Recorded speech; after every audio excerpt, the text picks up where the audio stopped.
ஆட்டுக்குட்டி முட்டையிட்டு கோழிக்குட்டி வந்ததுன்னு யானை குஞ்சி சொல்ல கேட்டு பூனை குஞ்சி சொன்னதுண்டு. கதையில்ல சாமி இப்போ காணுது பூமி, இது மட்டும்தானா இன்னும் இருக்குது சாமி.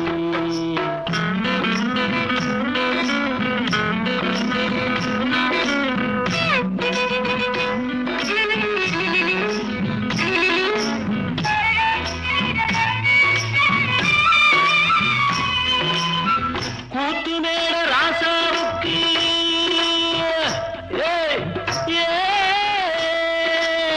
கூத்து மேல ராசாவுக்கு 102 பொண்டாட்டியா, 102 பொண்டாட்டியும் பாத்து முட்டை போட்டதுவா.